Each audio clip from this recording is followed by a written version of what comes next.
Hey guys, today I've got Mike on the show. I met him at the Phoenix Psychedelic Society conference. I highly recommend you check them out on YouTube and Facebook and see what they're all about. Mike gave a great interview. I love his story and especially what he's doing right now, especially with the vets and all the healing of the trauma of the lives that these people have lived. He's doing a great work. I hope you love this interview. I know I did. As always, like, subscribe, and share with everyone. The logarithm will be affected and we can reach a lot more people that way. Also, please visit www.goodinthehead.com. There's a ton of stuff on the website. Just click on the menu and go to town. There's a lot of fun things on there. I've also got a lot of books that are published by me on Amazon that are available, and you can get those links at the website. Thank you so much for your support. All right. Welcome, everybody, to today's episode of the Good in the Head podcast. My name is Pete Jones, and I'll be your host today. My guest is Mike Manion. Mike, welcome to the Good in the Head podcast. Thank you for being here. Oh, thank you so much for having me, Peter. I appreciate it. So we met, we didn't really meet in person. There were so many people surrounding you and talking to you that I kind of stayed back and let that be because I knew that I definitely wanted to get with you and ask you to be a guest on the show. We met where I heard of you for the first time, I guess I should say, 2 weeks ago at the Arizona Psychedelic Society conference here in Arizona. And you were on stage with Chad, who will be on the show on Halloween Day. And All I'm right. All right. really excited to dive deep into your story and get going, man. Like from day one when you were born, tell us everything. Yeah, thank you, man. And yeah, that the opportunity to be there at the Phoenix Psychedelic Society event was awesome. The folks that put that together, Andrea and Gary and some of the other folks that put all that together. I mean, I've known all of them. They've all been around, for my journey since, I started this thing 5 years ago, with the healing and the plant medicine and alternative modalities. Andrea was at the very first ceremony that I ever attended up there in Phoenix. She was at the mat. She was in the mat right next to me. And there's another guy that wasn't there. His name is Adam Staples. He's been doing a lot in the community out there as well. I know he's part of the psychedelic movement there with the Phoenix Psychedelic Society, but he was also one of the folks that we started off with, back in that first group up there in Phoenix as well. So just to be able to come back around 5 years later and see everybody moving and doing their thing, it's just like, man, it's beautiful, because it's not where you start, it's where you finish, right?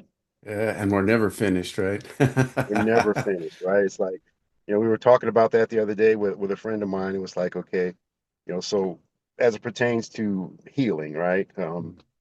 I don't know that anybody is ever like, 100% or 1,000% healed per se, right? But at some point, we do get to a spot in life with a lot of work that organizes those things in a fashion where we understand, why they happened, right? So then it's like, okay, if I can put the things from this iteration into a perspective and kind of start extrapolating the lessons from it and everything else, right? Then what's left, right? Okay, if I'm healed, let's say healed for lack of better terms, right? We'll say healed. What's left other than expansion, right? At that point, where it becomes okay, I'm cool with everything that happened. Yeah, it was kind of messed up. It was a tricky maze and everything else, but I get it. So now what, right? Because that's no longer my story. I'm not attached to that anymore. So like, so now what? And the only answer is expansion at that point, I love that. and I agree. purpose. I agree. Yeah. Let's get down to the brass tacks, kind of with your life story. I mean, we're born these perfect, innocent little souls. We're in a body, and we're many times born to very young and experienced, maybe broken or damaged humans, that are then raising us Yes. to the best of their ability with the limited information and experience that they have. What was your young life like, your family, and what were some of the things that happened to you that eventually you realized were happening for you later in life? Yeah, man. Great way to put that. So just like you said, man, the parents that I chose in this iteration, right? They were very, very complex individuals and characters. Both of them had seemingly nothing in common at all. You know, my mother was 16 when I was born, and my father was 19, right? And it was like they just out there in Los Angeles being young kids hooking up at parties and whatever else, and boom, here comes me, right? So it was, Surprise. hey, boom, now I'm here. Like, what's up? You know? But it was if I could tell you that it was easy, I would be lying, man. You know, it wasn't easy at all. You know, my mother, as a result of her 16-year-old pregnancy, you know, her father, my father, my grandfather was a very you know, very strict guy, and you know, he was a hardworking Irish guy. You know, worked at the steel mill and all that, right? He was just a different kind of individual, and at that time when she decided, you know, to get pregnant, you know, he put her out the house, you know, and she was 16 years old, and this was you know, South Central Los Angeles back then, right? So, you know, that was my mom's path. You know, it was me and her. You know, she was 16 years old, you know, in a little apartment in South Central Los Angeles. It was just me and her, and you know, my dad, you know, he wasn't around too much until he was, you know, he he like I said, he was 19 years old, had no intention of being anybody's father or anything like that. But it was actually his family, like his mother, my grandmother. I was 2 years old, and my dad was out in the backyard, you know, talking to somebody else, and of course they were drunk. You know, that was a part of his deal too. And he said something to his brother. He said, "Yeah, you know, there's people out there saying I got a baby over there that lives, you know, by the Coliseum, you know, just drunk bullshit, right?" Mhm. And his sister, my aunt, you know, my aunt heard him saying that, and they had got into it earlier. So of course she had some scoop now. So she ran inside and told grandma. she, said, Mhm. she said, "Ooh, grandma, ooh, mama, Calvin's out there saying he might have a baby somewhere over by the Coliseum, you know." So she went and told my grandmother. My grandmother, she went outside, you know, right at that moment, and she grabbed my dad by the ear, drunk and everything. She's like, "Do you have a baby out there? If you do, you better tell me right now. Where do you think he's at? What's going on?" And my dad told her. And then my grandma sent my aunts over the next day to come and meet my mom and find me. Wow. Yeah. And you were So then two. that was the introduction to that family, and my grandma just really made all of that happen. But now on the Mm. opposite side, my grandfather was giving my mom hell, you know. So it was just like it was a interesting life, you know. And my dad's family, of course, they're from originally from Louisiana. You know, a lot of our folks, you know, originated from down south. And when they left from Louisiana, a lot of them came out to Los Angeles. A lot of them went to Houston. Some went to Chicago. You know, just different areas. You know, during that time in the '60s, my family in Louisiana, a few of them went and got college educated. And when they did, they went, you know, got their self set up in different cities, and then started sending back home for people to come. So that's how a lot of folks from down south, you know, got out to the West Coast and that type of thing. Mhm. So, but that side of my family there in South Central Los Angeles, a lot of them were into this was in the '70s and '80s, right? So it was a lot of the gang activity and all that stuff was really, really something that was on the rise back then. You know, so my family was really, really deep into that. You know, the gangs, and I had a couple of uncles that were outlaw bikers, and a few others that, you know, provided services for, you know, ladies of the night, that type of thing. That was my influence growing up. I had a real fast life right there in South Central, and then eventually my mother married a guy who was a Vietnam veteran. She knew him from school, and he went to Vietnam and came back, and of course, you know, he had no idea what type of life she was living while he was gone. But when he came back, of course, he still felt like she was his sweetheart, and she felt like some safety and security was needed. So there you go. She married this guy, and he was a Vietnam vet who never got any help for his stuff. So I watched that, you know, growing up my whole life too. A guy who just, you know, never ever, you know, considered any type of a conversation or any type of help or anything to help, you know, him. You know, this guy got drafted in the Marine Corps and went to Vietnam at 19 years old. And you know, when he came back, you know, of course, the life that we lived there, he was, you know, marred with drug activity and alcoholism and everything else, and it was just a struggle. Like I watched all this my whole life, and you know, as far as perspective, it was like, man, I tell people this all the time, and some folks believe me, and some folks don't. Right? At like 2, 3, 4 years old, I really started seeing like morality, like certain things that I would see just didn't feel right. And I would ask, why do I feel these things, and nobody around me does. Hmm. It's kind of like I had no idea what it meant to be empathic or anything like that. But that's who I've been my whole life, a seeker of truth. It's just really tough to explain. Like my family, they were very, very hardcore, like Southern Baptist, type of people. Give it to the Lord, baby. You got to go to church every Sunday. Get you put on the Sunday best and get in the Cadillac and go to church. And for me, I was a child who was able to read, understand, and extrapolate information differently than most of my peers as a kid. I was in those gate programs and stuff like that. The gifted and talented education. That Nice. was kind of my whole childhood. So I always had just a different perspective on, when everybody else would go right, I would always go left just on purpose.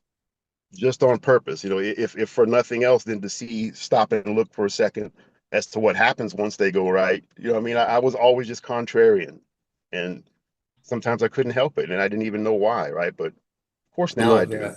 I love that. My youngest son is a lot like that, and I just really admire and respect. I used to hate it, man.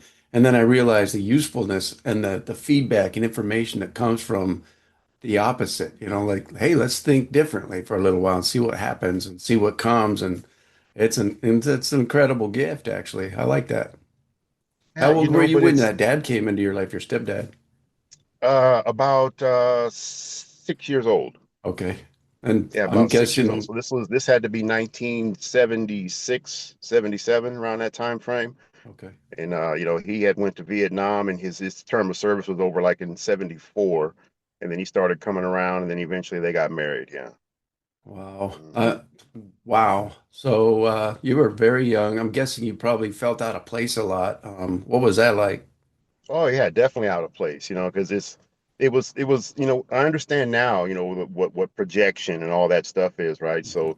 So the individual, my stepdad, it was projection on me every day. Like I was a constant reminder of what, he thought his wife was, right? But then when the story started unraveling and everything else, it was just pure resentment, for Mhm. me every single day. I was a reminder of what, you know, he thought she was and wasn't that. So, So it was just that yeah. constant conflict, and it was a lot of just rough times, just really rough times. I witnessed a whole lot. Man, like when we moved away from South Central, we moved out to it's Inland Empire, like San Bernardino, California type of area, Colton and all those areas there. But my family, my dad's family and everything, they still were right there in South Central. So I used to go there, back and forth.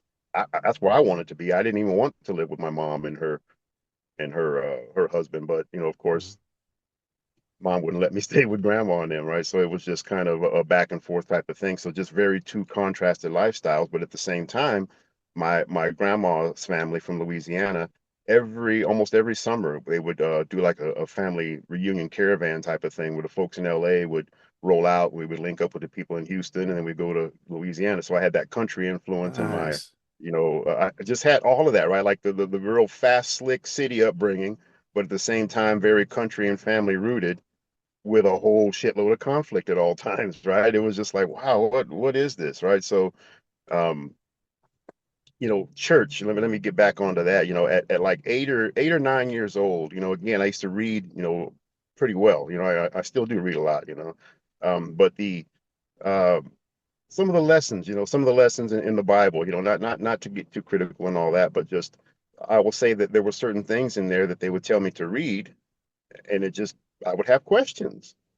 Right? And every time I asked questions, they were always met with anger. And it Mm-hmm. was like, well, wait a minute. Why, if this is Mm-hmm. supposed to be beautiful and glorious and all that, why is everybody mad when I ask a question? I'm not being disrespectful. I'm just asking people to clarify because right here it says this, but if you keep reading, it says this, right?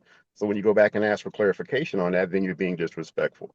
So I knew at that point that, most adults could not explain their beliefs to the satisfaction of 8 or 10-year old. Mm-hmm. So at that Oh, time, I just kind of quit asking. And because all the craziness that was going on around me, I was like, well, you know what? There's really nobody here that I want to ask about life because I see the life that they're living, right? So just strange, man. What did that do for you? I mean, did you decide at a young age that hell with that, I want to do something different, or what did that do for you to Yeah, have with that that, experience? I decided at a very young age. I mean, the only thing that ever appealed to me in school was history. Mm. Nothing else. I didn't care about anything else that they put in front of me, like the math. Okay, yeah, I get it, cool. But the only thing that ever piqued my interest that could even keep me in halfway talking to a teacher, during the daytime was history and social studies. That was pretty much it. That was all I cared about. All right. Yeah. So I knew that whatever I was going to do in life was going to be opposite of what most of the people around me were doing, Mm. if that makes sense. Yeah, that's useful. What were your teenage years like? Did you get into trouble, or were you Oh like yeah.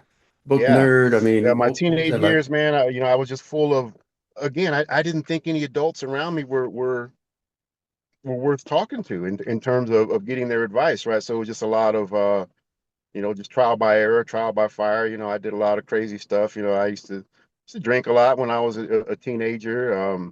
Smoked a lot of weed. Sold a lot of weed. Did all kind of stuff like that. I mean, my family was very very active into the gang world out there, but I wasn't. I mean, but at the same time, if you live or you're affiliated with a neighborhood, then you just are, right? It doesn't mean you have to go out there and put in work and all that, but if you're from that neighborhood, you're from that neighborhood, right? So my family, they always put those kind of barriers in my way. I had uncles and stuff that were deep in this game. They were got folks that are in prison right now for killing out there on the streets in the 80s, right? But they never would let me get close to that. They never would. Huh, nice. So they knew that it wouldn't be good for you, obviously. Yeah, I have one uncle in particular, my uncle Danny, right now he's in prison right now. And he was a very, very rough dude out there on those streets, but he just told me very, very young, that he would kill me before the streets would if I didn't keep myself out of there. Nice. So what It's like, kind of a okay. community do you surround yourself with as a teenager? Just the As a neighborhood? teenager, so by the time I got into my teenage years, I figured out that I was pretty good at sports, so I hang around, of course, with the athletic crowd, and then plus I was always somebody who could slide in and out of any, group of people. So I had friends of all walks of life, but mainly it was the athlete guys, the jock crowd, the popular kids, that kind of thing. But I was always, in other groups as well because it was in a very diverse area that I grew up to. South Central Los Angeles, my formal years, very young, South Central is kind of a pretty much all black neighborhood with some, Hispanic families and stuff sprinkled in there. It doesn't look like that anymore now, but that's what it did then. Mhm. But then when you move out to like the Inland Empire, it was a lot of people, during that time in the 80s, people were leaving from Los Angeles to go out to the Inland Empire, which is about 50 miles away, to try to get like affordable housing and stuff. But the majority of them still had lives and everything that existed in Los Angeles.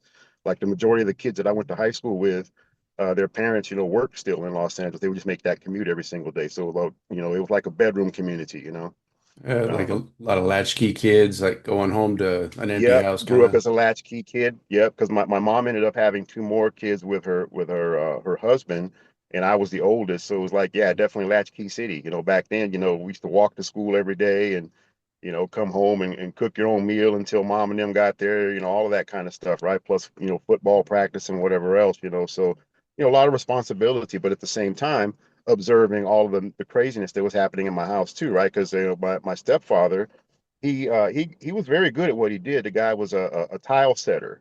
He worked in construction. And in the 80s out there in an empire, all that shit was booming back then, right? So Hmm. he was a tile setter. He was making plenty of good money.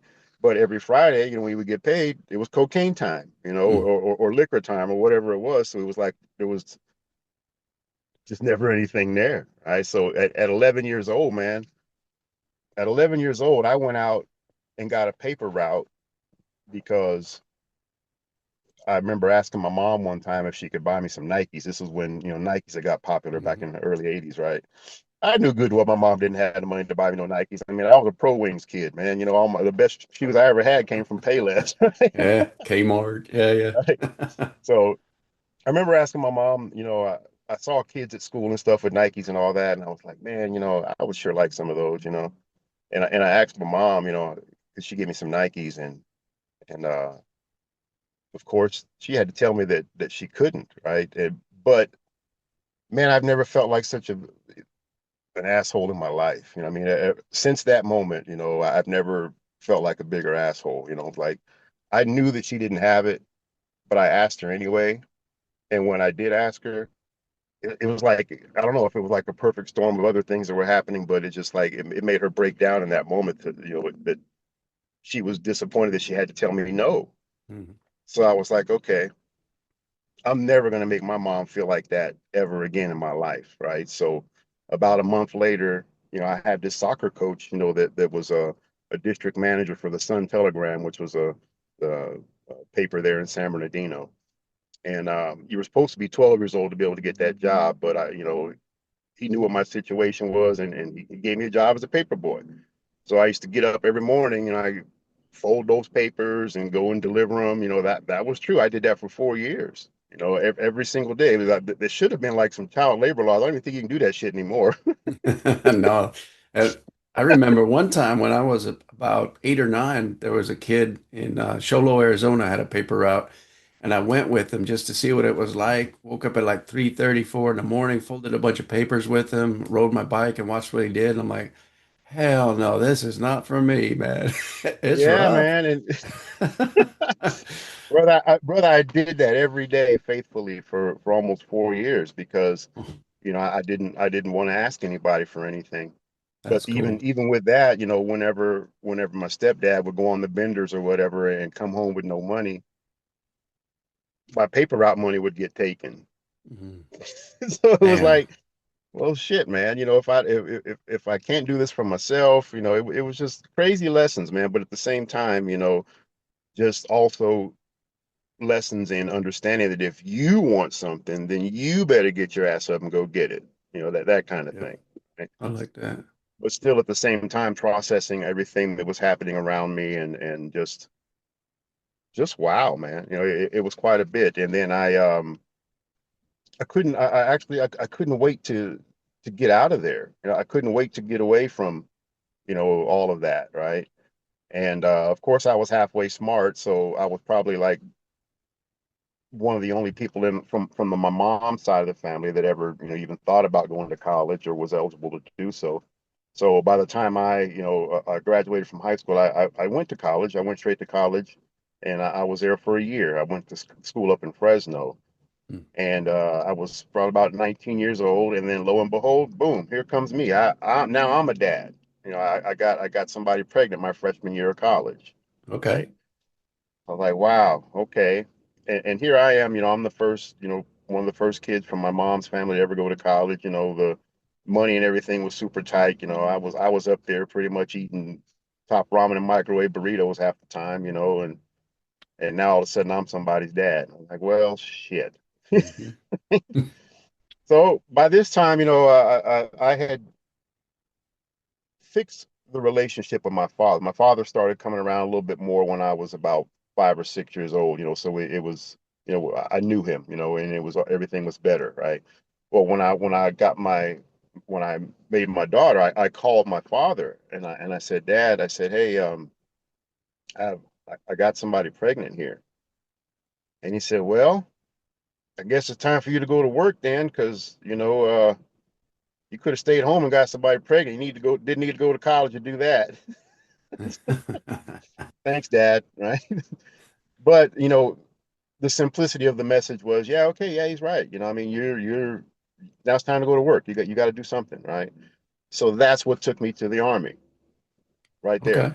Okay. I had no intentions ever of being a part of anybody's army. When I took the ASVAB in high school, I think I might have scored a 12 on it because they told us we could have the rest of the day off if we took the ASVAB. So I just went in there and made silly faces on this shit so I can get the rest of the day off. I didn't care.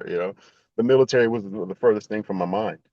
But life circumstances happened, and I said, okay, this is what I got to do. So I left. I finished that year of school, and then went on into the military.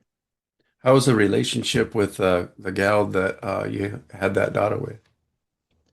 Pretty much the same one as the relationship that my father and my mother had. I was just a college guy, and hooking up on weekends and that type of thing. In all honesty, that's exactly what it was. How did that unfold over the years to come?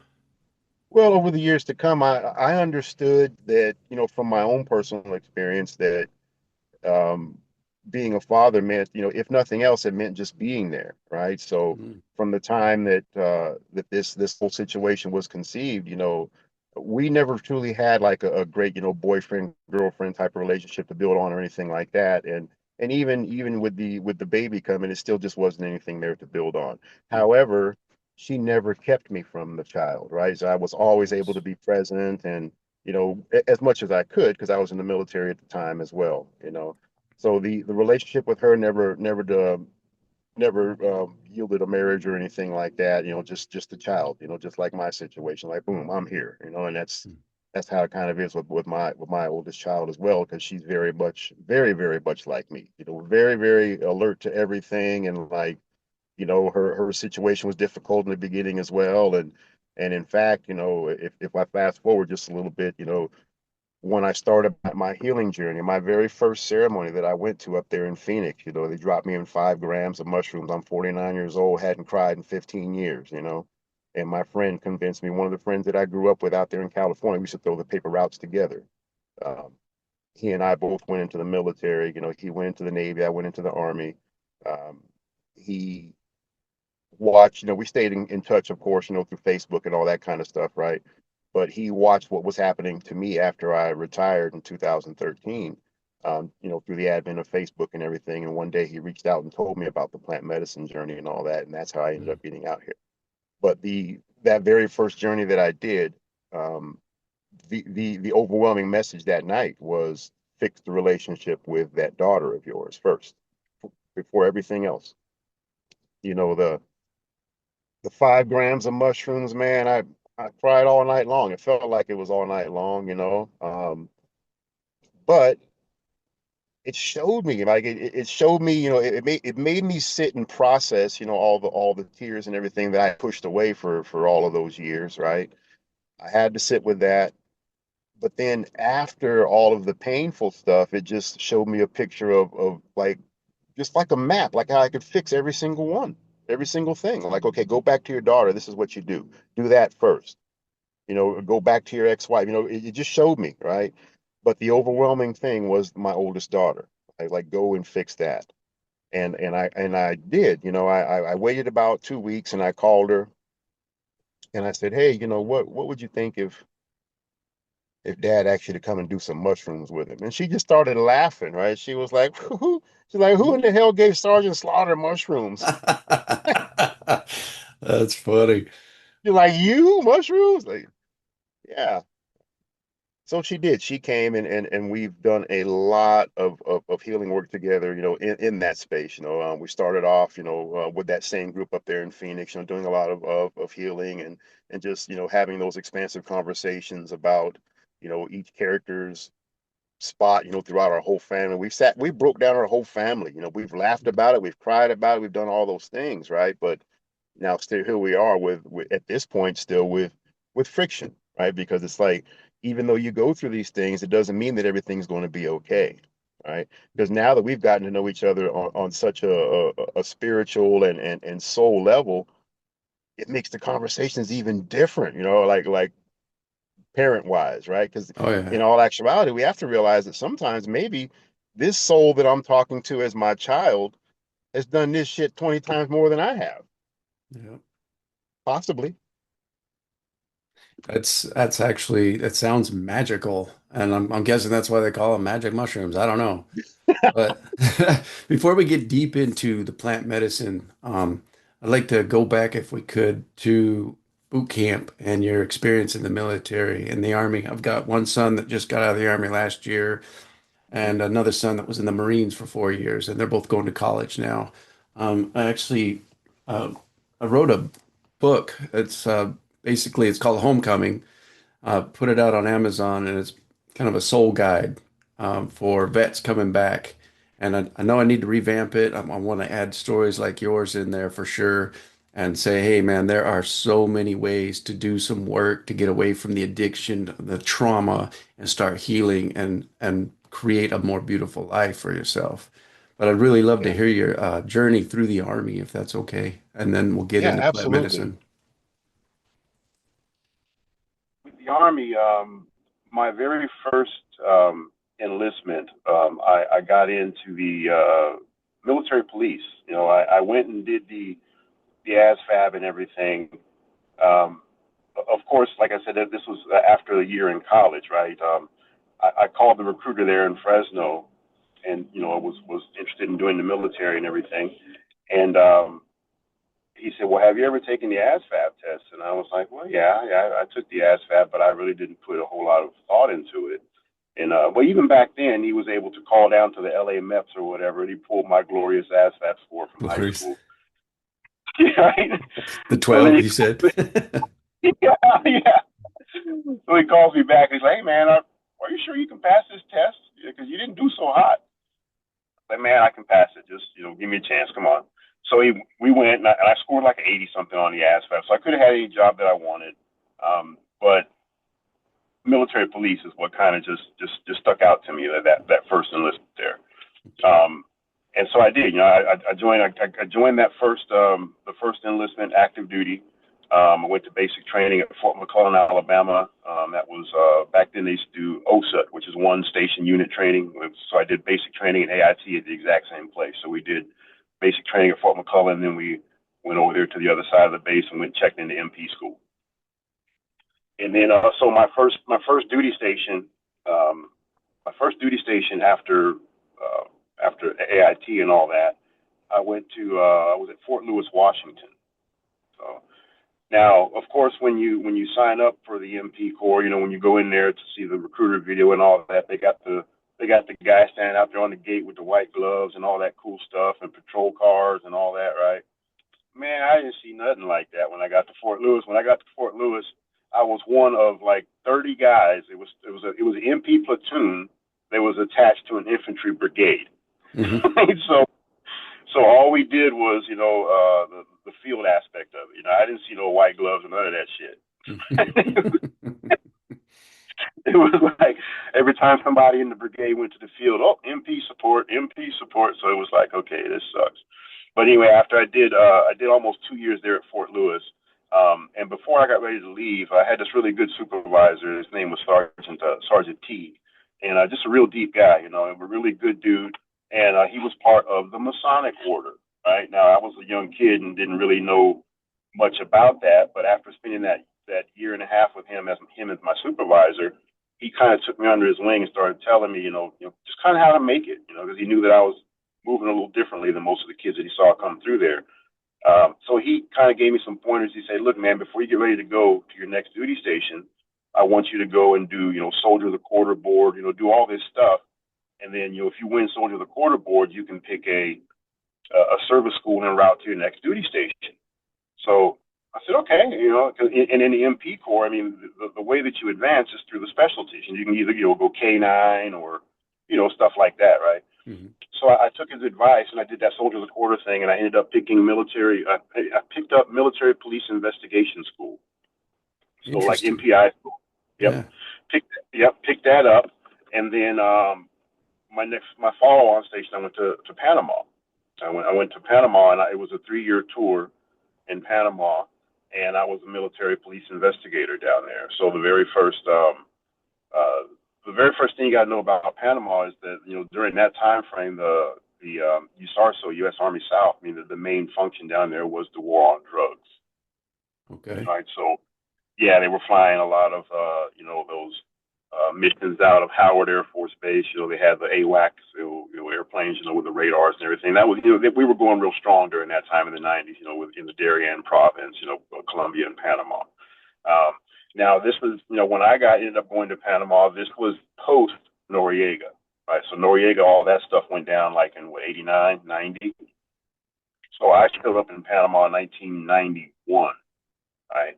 And around that time frame, a lot of the people who were part of the Panamanian Defense Force that was attacked, when Noriega was the president down there, who we put into power, by the way, right? We did all that, right? But some of those people who were ex-PDF soldiers were now the Panamanian police force. So I had the opportunity to work with a lot of guys, in the Panamanian police force. We used to do joint operations with the PTJ. So that's the Policía Técnico Judicial. So that's like the Panamanian equivalent of the DEA or the FBI, that type of thing. So we worked, with those guys on a daily basis. So I got to be really great friends with some of those dudes and really got to understand what the true backstory of things that were happening there in that nation. Of course, the way that it was described to us is that, Manuel Noriega was this evil dictator and all this other kind of stuff. But they don't tell you the real story is that, they're the ones that put him in place. And as long as he was doing what we told him to do, he was fine. Mm-hmm. Right. So it was also, again, going back to Sergeant Teague, the Masonic influence, right? I told you, I was always one of these guys that wanted to know what the truth was, right? Whatever that looked like. So he told me that was a route that I probably should go if I wanted to know more and if I wanted to understand what it was going to take to make it in the military and beyond, right? So when he told me that, I was like, okay, well, let me go see what these guys are talking about. The Masonic. So yep. So while I Awesome. was in Panama, when I was in Panama, I joined the Masonic Order. So I was a Mason for probably about 15 years. And they said their whole thing is let's make good men better, right? Yeah, that's the premise. Yeah, that's the premise. However, there's not to turn this episode into a one of those conspiracy theory things or whatever, but I will just say this. The Masonic Order, it's a beautiful organization. However, you just have to know exactly what it is, and a lot of folks are a huge part of it and still don't even know exactly what it is. Mhm. Right. So I will just say that for me, I was able to kind of, I guess, maybe get the Cliff Note version of what it looks like to have the lessons of the 33rd degree and beyond. And I also understand that there's certain entities and deities that are involved in that are not in alignment with me. That's all I can say about that. Okay. I've got a good friend that retired after 25 years in the Army, and he joined the Masonic organization in Germany years ago. So I've heard a little bit, and I kind of get what you're saying. And that's cool Yeah, that you realize, hey, this isn't for me. It's not in alignment with where I want to go. And like you'd said before, nobody's come to save you. You got to save yourself. You got to do your thing. If you want something, you got to go out and get what you want. So not absolutely. knowing what you don't want is just as important, or maybe more important, as knowing what you do want. That's right. That's right. And what I will say about my time there, um, the the Masonic Order and everything that it stands for, it's heavily derived from the Bible. You just have to understand which parts of the Bible that are significant to the overall scheme of things. But I will say that it has to do with the building of King Solomon's temple. Right. So if we go back and we read about King Solomon and we read about his father and we read about his son and we read about all those things, then you have a better understanding of what that whole thing entails. Yeah. And as it pertains to that, when I got deeper into this more spiritual journey, a lot of the lessons that I learned from there made a lot more sense. What I will tell you is that what I walked away from the Masonic Order with was a very, very keen understanding of the Bible, very keen understanding, because that's where it all comes from. Hmm. And so when I started that journey, as a man, it answered a lot of the questions that I started asking way back as a kid. Because again, the Bible was very influential with my family, the Southern Baptists and everything else.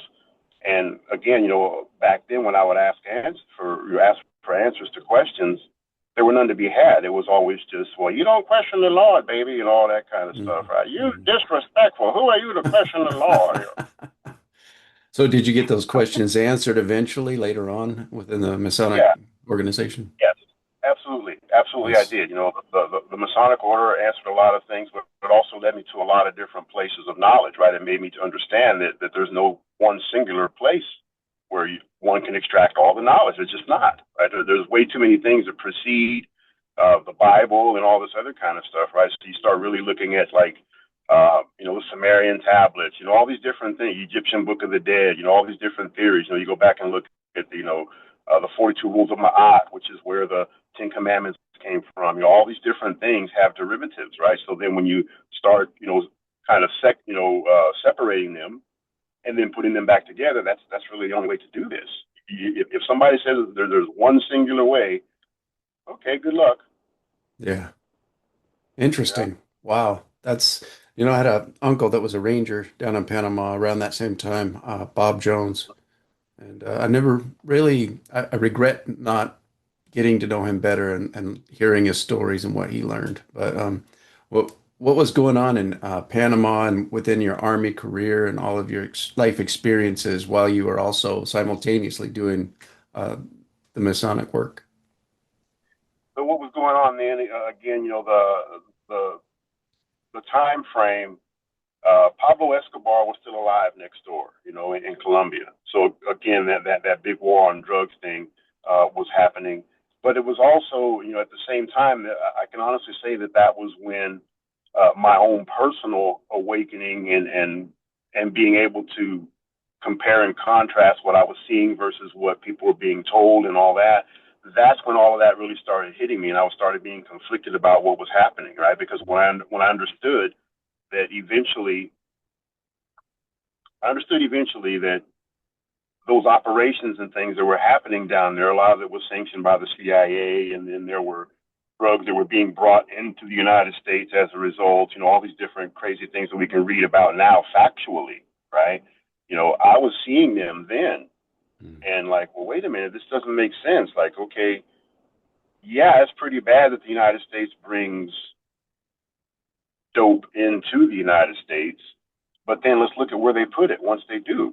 Once they do bring it in, they put it in the neighborhoods that are already the most downtrodden and got the most horrible things going on.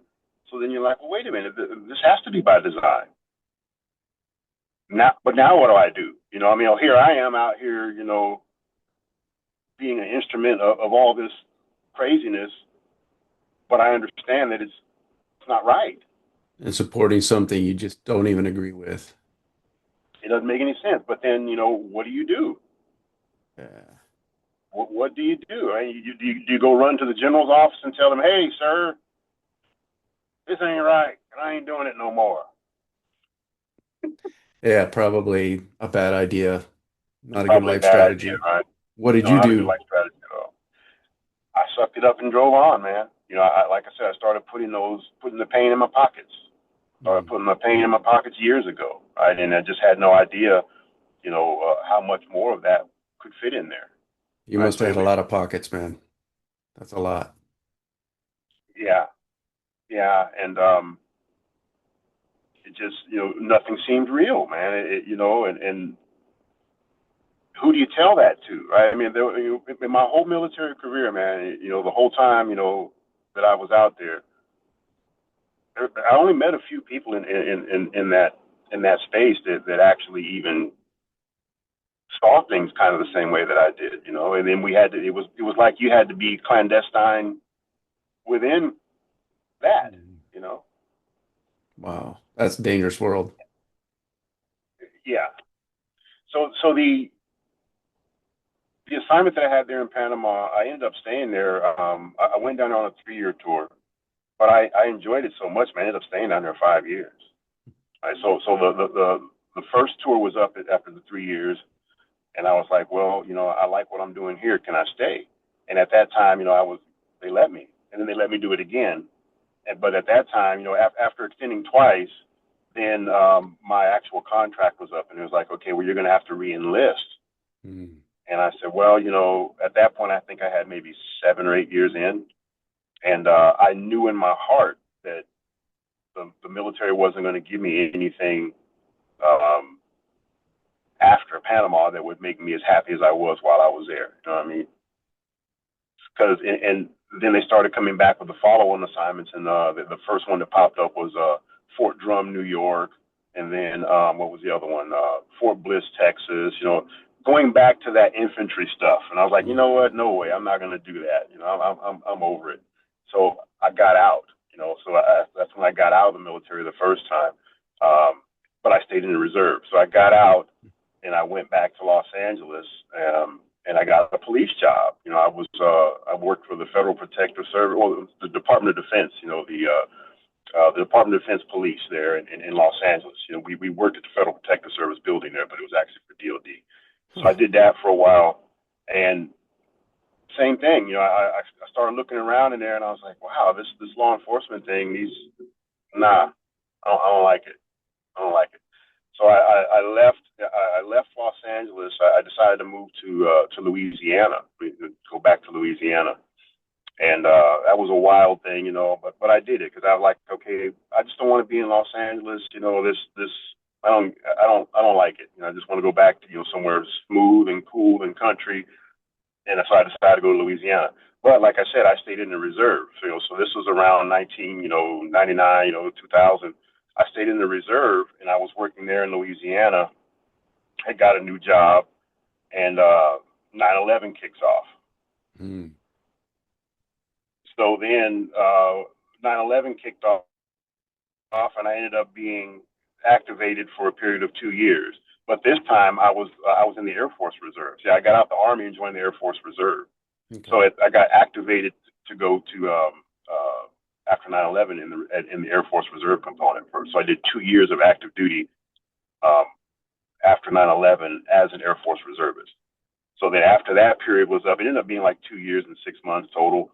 So after all that was done, I was right there at like 10 and a half, 11 years of active service. I said, you know what? I really don't want to go back to the civilian sector. It doesn't, it doesn't make any sense. The folks are fake, and I hate it. The military is crazy, but at least I can understand this. This makes sense.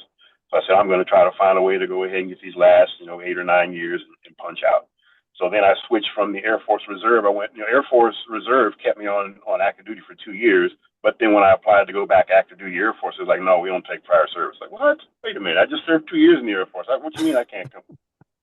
Okay, Crazy. no problem. Wow. So then I went to the Army. I switched over to the Army, back over to the Army component. This was in the Georgia Army National Guard. They had one down there called the AGR program, the Active Guard Reserve.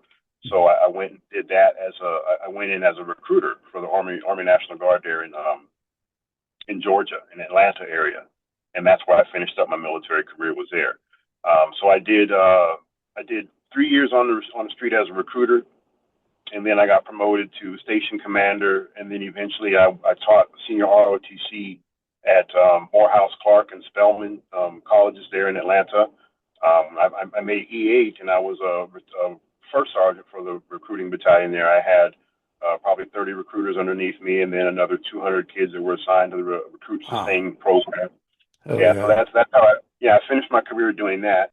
But even with that, right, I had great success inside that organization. But then there towards the end, I told the truth about some things, and they kicked me out. Yeah. Truth shall set you free, right? Yeah, man. I was in the recruiting command down there in Georgia, and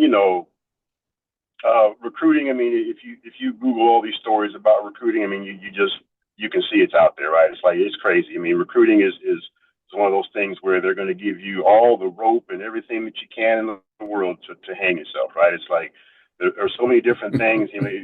Recruiters find new and inventive ways to get in trouble on a daily basis. Trust me, it was nothing like right? Well, anyway, at this time, there were some things happening inside that battalion that were actually pretty serious. I mean, there was a lot of there were a couple of instances where recruiters were having improprieties with some of the recruits, and all this stuff started coming out.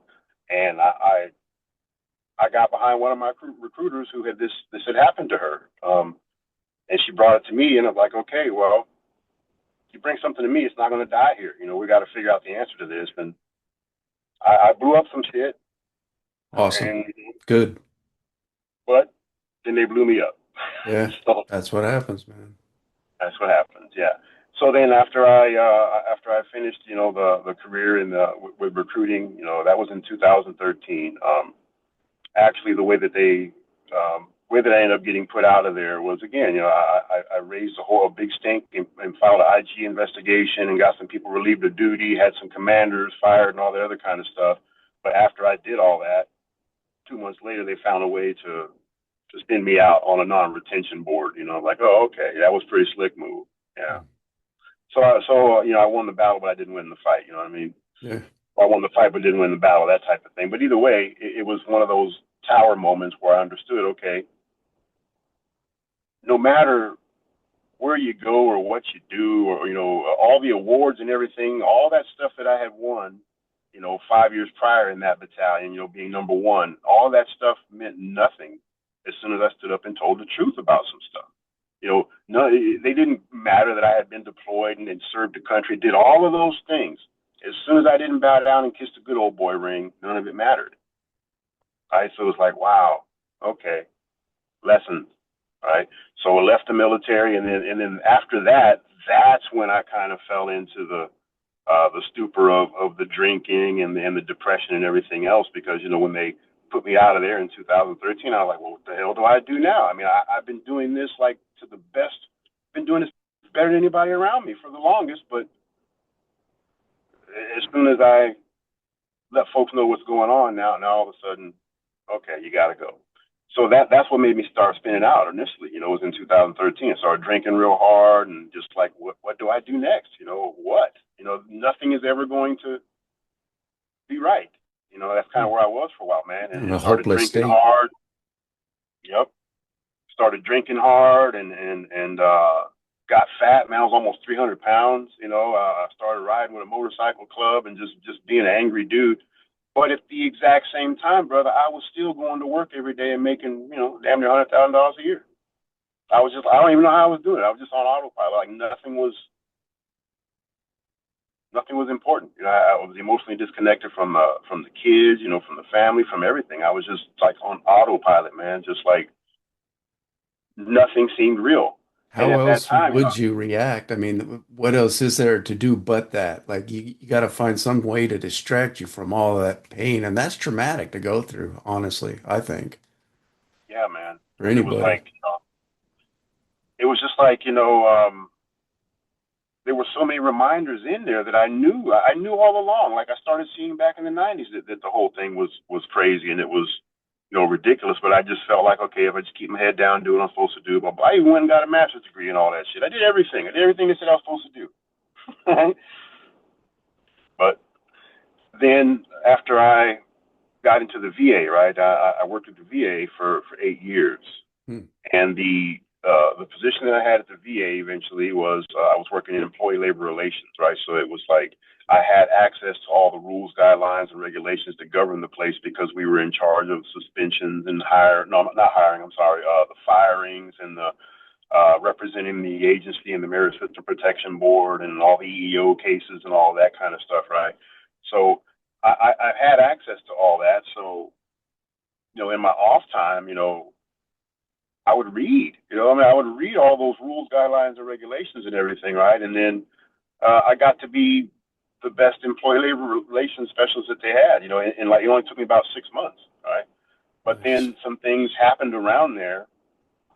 That, and you can go look all this stuff up, right? This was in Atlanta. They had this thing happen where this veteran died at the old folks' home.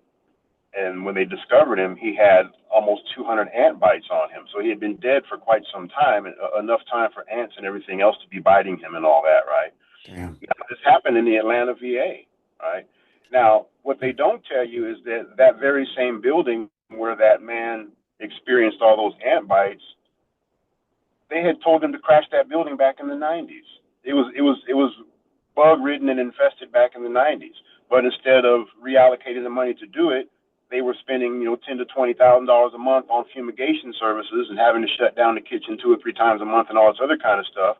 And then want to act surprised when this guy has 100 ant bites on him. And then they use that situation to go after their political enemies. There was a lady who got fired for that incident, and she was off that weekend. She had nothing to do with it. She was home taking care of her sick parents. And this lady had worked for the VA for 30 years, but because she stood up to them about some other stuff prior, right? So so what I'm saying is that there were like six. I'm seeing a pattern here, man. I'm seeing a pattern. Right. You see what I'm saying? Yep. You can go look all this stuff up, man. There was 6 or 7 like high-ranking regional people at that VA that got displaced over this situation, and it was none of their faults. And it's so interesting how none of this really ever makes the news. You know, people just don't know. No, they heard about the man dying with the ant bites, but they didn't hear about all of the negligence and everything that led up to that happening. I'm sure they know now because the people probably sued and everything else, right? I mean, this is years later. But what I'm saying is that when the stuff is going down, do you know these people actually asked me to help them put the paperwork together how to make it land on certain people's laps. How did that land with you? I quit. Good for you. I quit. That's honorable, in my opinion. I quit. You know, it was the same thing, brother. It was the same thing as, you know, everywhere that I've ever tried to go and excel, when I get to the top and start looking around, nobody there is real. Man, that had to make you feel a certain way. What was going on in your mind and your body and your life back then at this point? You say you're around like 300 pounds, lots of stress. Yep, all of that, right? So suicide, man. Yeah. Suicide came in there. Suicide started rearing its head because it was like, man, everything I'm doing out here, it leads to a big old game that obviously I'm the only one that sees, and everybody else is content to play it and just bow down. You know, like I don't even want to be here anymore. But like, what is the point? My whole freaking existence has been met with just stupidness. You know, like, and there's got to be something more, right? Yeah. Yeah, and I stayed. You know, I was suicidal for probably about, I don't know, maybe about 2 years. And the only thing that I can honestly say really stopped me was that I knew somebody would have to find me. Yeah, that's a legacy you don't want to leave behind. I've been there. Nah. You know, there was one month my son called me from the barracks right before he got into an apartment, and he was in the army, and he lost 6 guys in one month, man. And I was like, holy shit, what's going on? And you never hear about any of this stuff, of course. It's all swept under the rug. But what were the numbers back then as opposed to now, you think? Has there been quite an increase, or has it kind of stayed the same? We just don't know about it? Yeah, I would tell you that, you know, from my personal research, and you know, because I'm tuned into this now, you know, as a way of life, right? So, you know, just to put it in perspective, if we go back to that whole 20-year conflict, you know, after Iraq and Afghanistan, I think the number is somewhere around 7,500, something like that, of people that were actually killed in contact, you know, troops in battle, right? Less than 8,000. I know that was less than 8,000. But now we look at the suicide numbers since then, and those are in excess of 30,000. Wow. So 8,000 in actual combat, 30,000 after the fact to, you know, suicides and, you know, other things related to service. So what it tells me is that these folks that are committing suicide right now are having those same issues of being able to just make all of this stuff be okay within themselves, right? So there's obviously that conflict. Again, the numbers speak for themselves. You know, less than 8,000 in combat, 30,000 outside of combat, and it's them being unable to reconcile. And that's just in the military. We're not talking like general population all over the whole world right now, you know? Exactly. That's just us with uniform, right? So now if we look at the broader number in America, right? So if the veterans are killing themselves at a rate of 22 to 40 per day, that's just the veterans, and we understand that the veteran population makes up, you know, less than 5 or 10% of the overall population, right? So the overall population is probably closer to maybe 500 or 1,000 people kill themselves a day. in A our day. country Yeah. a day. This is a problem, and Wow. we need to have these conversations. Yes, sir. Absolutely. Right. So then, and this is all happening while our government sits back and acts like they don't know that there are better ways to treat these things. Right. So Mm-hmm. now we're in this phase where everybody's talking about research, research, research, and there's millions of dollars flying around the space for research. But the truth is that all this research was done years and years and years ago. Now we're just talking about legalities and advocacy and access. Because in order for the government to enter the conversation on an honest plane, they would have to first say why they made these things illegal to begin with. And we're talking plant medicine now. Yes. Absolutely. And it seems to me in retrospect, you can look back at your entire life and it has led you up to the work you're now doing today so Yes. beautifully. It all unfolded perfectly, man. Yes. And the work you do is saving lives. And that's what I want to get into now, man. I'm so excited about this. Yes, sir. Yes, sir. For me, that suicidal period, the depression period and everything, it culminated probably in 2019. Yeah, about 2019. That same friend of mine that I mentioned earlier that I grew up with, he's the one that told me about the plant medicines and everything. Um, I was thoroughly depressed, with life in general, but still waking up every day and marching through it, making big money and all of that stuff, right? But just numb to it all. Just didn't even care. That's what kind of showed me how easy it was to do this. I could shut off totally and still exist, right? But it wasn't easy, but I Yeah. was able to do that. So I got to the point where, okay, I figured out suicide's not going to be mine. I'm not doing that. I'm not doing that to my children. No way. All right. So I took that off the table. And then I was like, okay, well, what's left? What can I possibly do to feel better? I had already tried the whole VA game, right? I don't want to go down to the VA again and sit down and talk to Doogie Howser. I don't want to do that, right? I'm not prepared again to sit across the table from somebody who's never even had a fist fight in their life, and they're going to tell me how to get over my trauma in such, dramatic fashion. Man, no, I'm over that. I need something more, right? So, like I said on the stage that day, I got to the point where I would have tried anything, just to feel better, just to be more connected to anything. So you got And sick and that, tired of being sick and tired, and you were like searching at yeah, this point. yep, yep. And then that's when, the plant medicine, my buddy told me about that. And I said, I was living in Atlanta at the time, I was 2 months off of a heart attack. I had just had a heart attack because I got so damn fat, you know. Damn. And the time that he called me, like I said, man, I was ready to hear it. And Like you were so I came prepared on for out it. there. Yeah, I was prepared, and then I came on out to Phoenix, did that mushroom journey with the 5G. And then the very next morning, they gave us Bufo. Right? So I did 5G of mushrooms the night before. And then the next morning, hit me with Bufo, right? So, Bufo is like super, super strong psychedelic, like, just Uh, so let's go amazing. over Bufo a little bit. Everybody knows about mushrooms, but what is Bufo? Okay, so Bufo is 5-MeO-DMT. It's dimethyltryptamine, right? So the Bufo is taken from the Bufal varus toad here in the Sonoran Desert.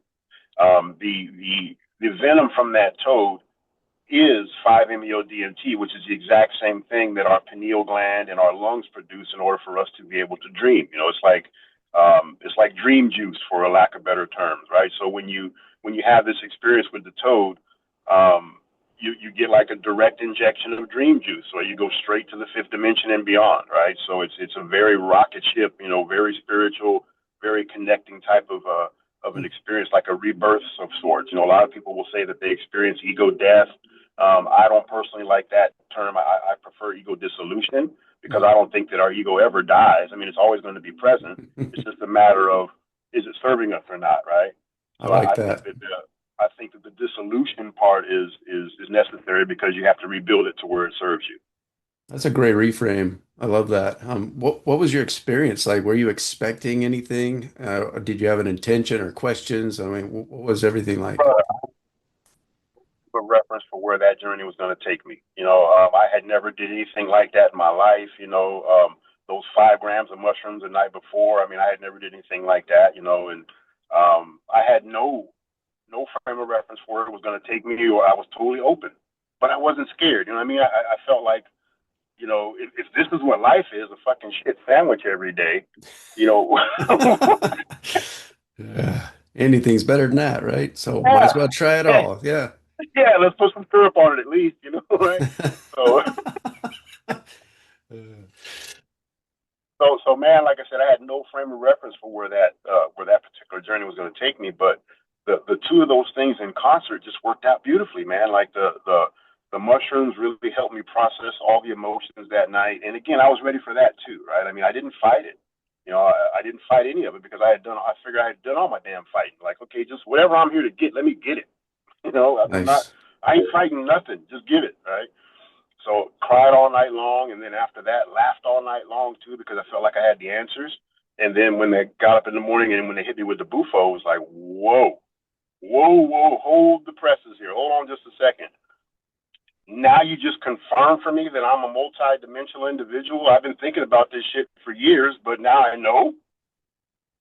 That's what happened to you. Yeah, Incredible. Are you comfortable talking about some of the things you saw and experienced? yeah, no problem. So I will tell you that the very first probably 6 or 7 times, you know, that I did the medicine were very, very difficult yet beautiful journeys, right? Like so, the very first, I had so many layers of stuff, you know, to just unravel that, you know, a few of those first ceremonies were like, whoop, you know, I'm screaming and hollering, you know, rolling and everything, right? Like that's what it was, you know, to get all that out, to get all that out, and then eventually it's more centered. You know, eventually it's like, okay, yeah, I am oneness. You know, that's what all this is. You know, just think about the miracle of the venom of that toad being the exact same thing that the human body replicates in order for us to go into the dream state. I mean, that right there is an example of us all being one. Just an example, right? And then the same thing with the mushrooms, you know, the mycelium and everything else. You know, it's like they're beautiful teachers, right? But the bufo, the very first experience, you know, what I see now also from serving this to some people for so many times, you know, is the initial shock is the separation from soul and avatar, if that makes sense, right? That's the biggest thing that Mm-hmm. people have the conflict with. It's like, you know, is this really happening? Am I really exiting my body? You know, is this really possible, right? So if you just lay back and let that happen, yes, of course it's possible. But the people that have difficulties, I mean, that's why they say Bufo is so tough, right? Mm-hmm. But I will tell you that, you know, for the first 6 or 7, 8 times, you know, it really did knock me around, but it was so cleansing at the same time. You know, ancestral visions, entities, deities, all type of different things, you know, and but all with very specific messages and context. You know, it was nothing strange. It was scary because I had no idea that you could actually see and interact and feel and understand these things. I had no frame of reference for doing that, but I knew that in those first experiences that that's what was happening to me. So if I was to go in to explore this even further, I would have to get myself very, very spiritually grounded and be able to um, excel and go forward without fear. You know, So that understand what it is to work in this space, you know, and energy transference and all these different things. I knew that there was some deep, deep study that needed to be done, and it wasn't going to be like some weekend warrior type of basis thing. You know, you can't go to freaking, you know, Susie Stardust's online shamanism academy and think that you're going to learn this stuff. this stuff is for real. It is serious business. It is. And the Yeah, messages that come through are so individualized and personal just for the individual that it's mind-blowing. it is. It really is, right? So it was with that that I said, okay, well, if I'm going to learn this, I appreciate the introduction from the people here. You know, thank you so much. You changed my life. But in terms of learning it from them, no, I didn't feel like I wanted to learn it from them. So I started doing my research and said, okay, well, uh, which indigenous tribe, you know, out there Mm, might have the most connection to this particular medicine because I want to learn in a way that's uh, honoring the medicine, right? mm, Because I understand I understand also what's happening up here in the U.S. too, right? There's $1 million renaissance with psychedelics, right? There's a lot of people out there getting paid a lot of money to serve people psychedelics, and I mean, I can point you out to places where you can go pay $1,500 to do one bufo session, right? That's happening. Whoa. So, Wow. yes, sir, that's happening out there, right? But again, for me, it was like, okay, I want to understand. I understand that if you're here to serve and help people, abundance is going to come. However, the abundance, you can't look at this like, I'm going to go get rich serving medicine. No, it's not what this is, but that's what it is for a lot of people. No judgment. So what do you think It's the just best way is to approach it? Rather than abundance financially, what type of abundance are we talking about? And well, service. that's it right there. The abundance is the service, right? It's like what I've come to learn, personally, and again, folks may agree or not, but when it comes to purpose and when you're tapping into your purpose, your soul's purpose, why are you here, right? The answer is whatever your purpose is going to have to do with service to others. It's just a matter of how. What is it that you're going to bring to others? I mean, do you have a beautiful song to offer? Do you have beautiful hugs to give? What is it? Whatever your thing is, do that, right? But it's going to be in service. Your purpose is going to be tied to service, right? But it's just so many people don't ever get to reach a point where they even ask themselves, what is my purpose? Because they're on that wash, rinse, repeat cycle of life with full of distractions every day, all day, and they never even get, to sit down for 20 minutes and even think about meditating, right? And then you look up and 20 years ago and you've been doing the same thing. Been there. So, yeah, So man. then you figured out your purpose, you did all this research, and you found a tribe to go through then? Yes. I'm sorry. Let me get back to that. I go Yeah. all over the place, Oh, that's right? good. That's good. Yeah. So my initial research led me to two different tribes. They told me that the Seri Comcac Nation was very connected to this medicine, and then there was also some folks in the Yaqui tribe that work with the medicine as well. Where are But these tribes located? in Mexico, down in Sonora, Mexico. Okay. Yeah, so the Comcac Nation is located in Punta Sueca, Mexico. So they're a tribe of indigenous people that they are the only tribe in Mexico that was not colonized by the conquistadors when they came here. Traditionally, this tribe of people has been a very, very fierce warrior clan, as well as a very, very deep, energetic, healing type of community as well. In very in tune and in contact with extraterrestrials and that type of thing. You can look all this up about their history, right? They've had a very, very deep line of a shamanic lineage. However, it wasn't necessarily tied into the use of this medicine, right? So this particular medicine was introduced to them by a guy called Dr. Octavio Redig, and that was in 2011.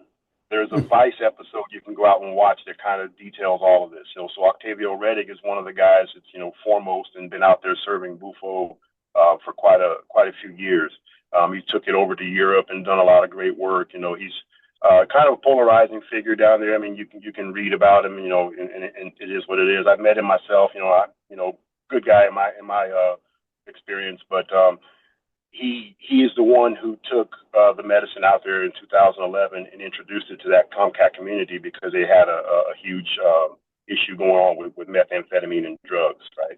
So he introduced that particular medicine to them, or reintroduced it to them, and they took it and ran with it. So some of the folks there who have been working with, in the shamanic line, there's a guy out there, Pancho, Abuelo Pancho. He's I'm sorry, Chapo Barnett. Chapo Barnett, and then Pancho is one of his relatives as well. But Chapo Barnett is one of the most well-known medicine men out there. But he doesn't even work with the medicine. He just works with energy and shamanic healing, right? So what I'm saying is that the medicine that is being served by the Comcac Nation, they have definitely put some beautiful factors into it, and having the experience down there on their land is very amazing. There's some folks down there that are very connected to this medicine and serve it well, and they are the ones that that I've been taking these veterans to have these experiences, right? So when I decided that I wanted to learn, I reached out to them down there. I looked on the internet and started sending emails, to the Seri community,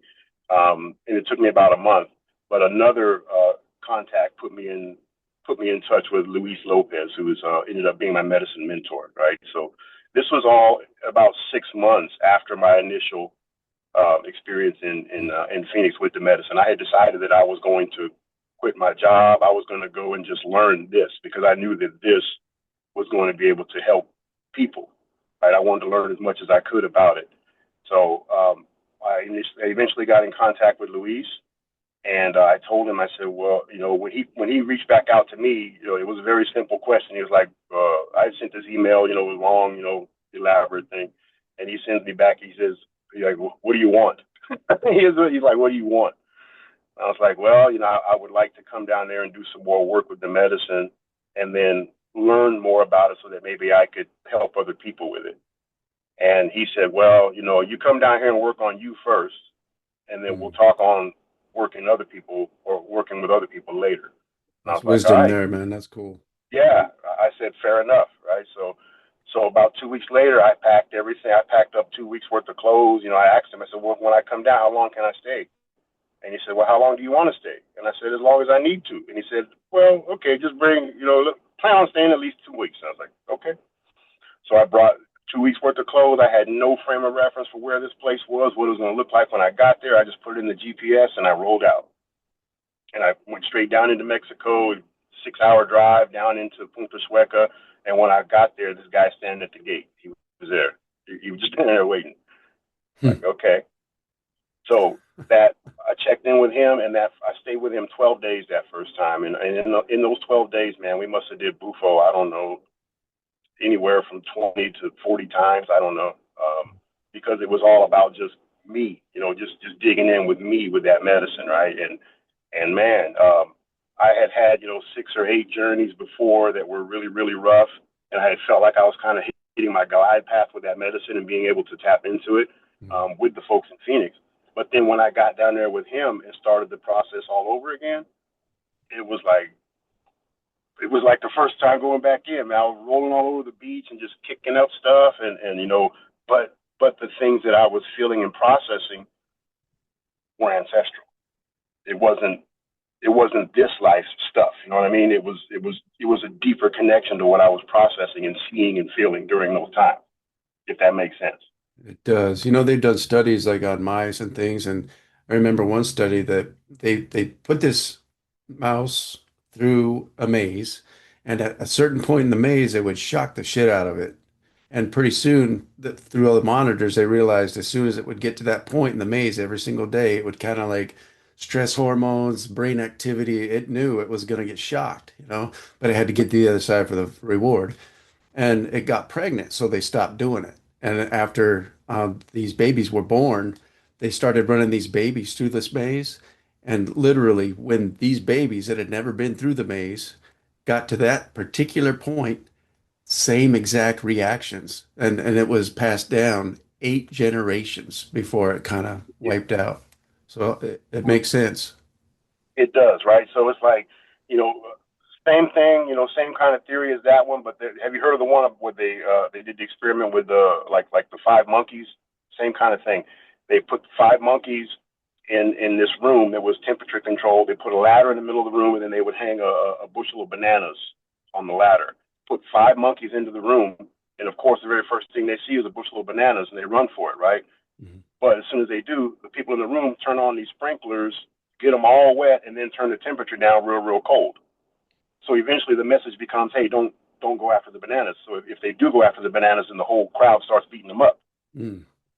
That sounds right? like So then life. exactly, right? So then eventually, what happens is they start swapping the monkeys out, and then eventually, you've got 5 monkeys who have never felt the cold from the shower, but they just know if somebody goes for that ladder, they're going to beat them down, but they've never even felt the punishment. Interesting. So same kind of thing, right? So then it's like, okay, well, if you ask them if they had the ability to vocalize, why is it that way? Well, shit, I don't know. It's just always been like that. That's So all they could say. ancestral healing is what you experienced. Wow. Yeah, yeah. And I will tell you this also, like some of the songs, the cantos that they sing along with the medicine down there. Like the language is called Quincy, and it's a language that's not spoken anywhere else in the world. Only this language, only this tribe speaks it, right? And to that point, Spanish is actually their second language. So it's there's a lot that's lost in translation in between, who they really are and what they're able to articulate, Mhm. right? But when I was in the medicine with Luis, when he was singing these songs, I had never heard them. I had never even heard that language spoken in my life. I had no frame of reference for it whatsoever. But brother, when he was singing those, it was like my soul knew what the hell he was saying. Mhm. Mhm. You know what I mean? Like there was no language was even necessary. It was in a whole different place and space where, yeah, That makes sense. Vibrations, frequencies, spoken words, songs, music. These things unlock something within the soul at times, and they've done a lot of studies on this work, and that makes perfect sense to me. What kind of yeah, messages and absolutely. downloads and work did you do that first 2 weeks? So when I went down there with the full intention of, like I said, learning to be able to come back here and help people and practice here. But while I was there, what came to me was no, no, you're not going to go back and duck and dodge the police and all that other kind of stuff. No, you're going to stay right here. You're going to stay right here in Mexico, and you're going to bring those people here, Mm. and they're going to experience the healing here. And the resources and things that they bring can absolutely help and be impactful for this community. And the healing and everything that they're going to receive from this community is definitely going to be reciprocal. So it's like, okay, I'm not going to go home and duck and dodge and fight the system that I've been Mm. looking at forever and understanding exactly what the hell it is. Why do I want to sign up for that fight when I can just stay over here, help people from afar and make it happen? But then, being down there, I had to figure out how to do that sustainably. So Mm. what I started doing first was initially I had made a lot of good contacts and everything in the spiritual community here in Arizona and other places, right? So what I would do initially was I would put together a little package where I would offer 3 or 4 people to come down and pay, to have the experience, and then I would be able to bring 1 or 2 veterans for free, based on the people paying, right? So the first year or so that I was doing this, man, it was basically just gas money half the time. Just being able to invest in people and see, the transformation was enough reward for me, right? I've got my VA money and everything. I live down there in Mexico on about 5 or 6 grand a month, and I'm okay, right? But Nice. uh, you know, it wasn't really about money, right? But then again, if I wanted to do it sustainably and be able to bring folks down here in volume and have them to have this experience, then yeah, at some point I do have to tap into some real money, right, to be able to do that, right? So I started like, okay, well, I think maybe I want to do a nonprofit. So I started Healing Frontline Heroes initially as a nonprofit, but money was tight and everything else, and I was like, you know what, this is way too convoluted. They want you to pay $2,000 just to file for it, and there's no guarantee, and there's a bunch of bean counting and everything else. I'm like, man, everywhere you go, that's what it is, right? So then I Hmm. said, okay, well, let me go a different way.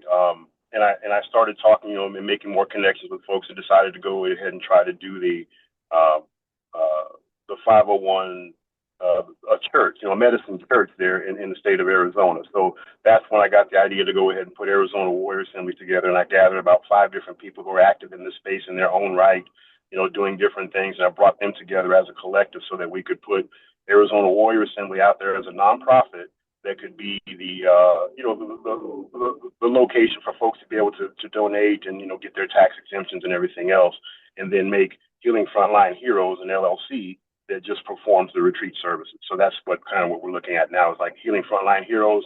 I just perform the retreat services, and then the Arizona Warrior Assembly is actually like a clearinghouse that can be able to send folks not just to retreats but also to local services, like sound healing or rock based circles or whatever they want to do local in the community there as well, ice plunge or whatever, we can facilitate those type of connections for folks to be able to pursue these alternative healing modalities. I love that, man. So you're pretty much here in Arizona, but you go down there quite often with Oh, van loads of people, or how does it work now?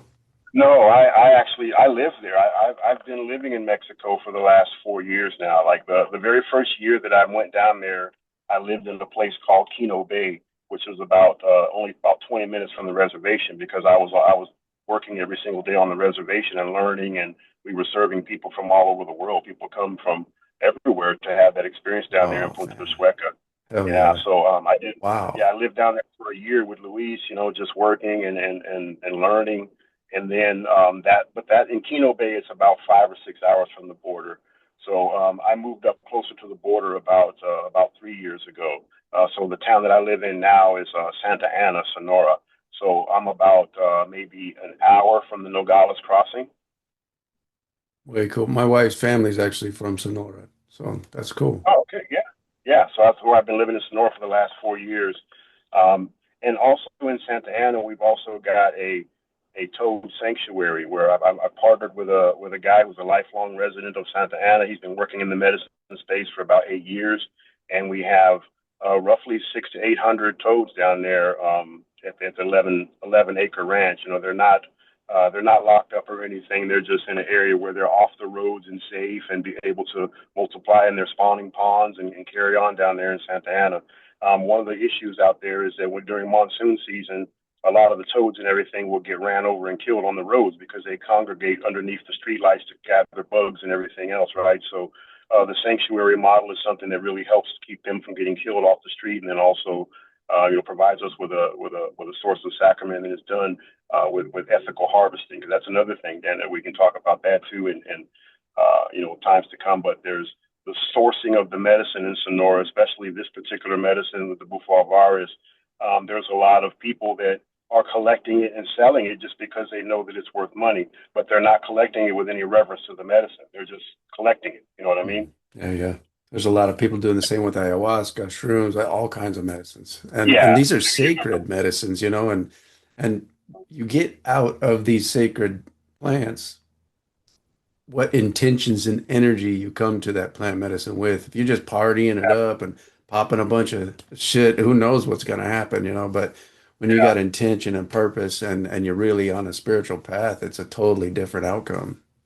Different experience altogether. Yeah. So it's, again, that's one of the things that whenever people ask me about, the voyage into the plant medicine journey, know who you're working with, know where the medicine's coming from, know where they were trained, and know what your tradition is, because there's a lot of medicine circles and things out there. You guys can Google yourself to death and see it, but it's happening. There's a lot of folks out there that are, making suggestive uh, inferences while folks are on medicine. There's a lot of spec stuff going. There's just all kind of craziness going on in that space, and you see very, very quickly how, a little bit of a god complex or whatever else, is happening with some of these folks. Look at me, I'm a Yeah, shaman. sexual abuse. Yeah. Yeah, all of that, right? So it's like, if you're going to go down this path, make sure you're surrounding yourself with people who are going to hold proper space for you. So what have these plant medicines done for you? I mean, you look like a healthy, happy dude, and the story you told about this 300-pound meat suit you were wearing and the Yeah, automated process you're just living, and not even wanting to be around, like what did they do for you? What happened? man. All I can tell you is that they just help me to remember. I remember who I am. I remember who I was before the world told me that I was something different.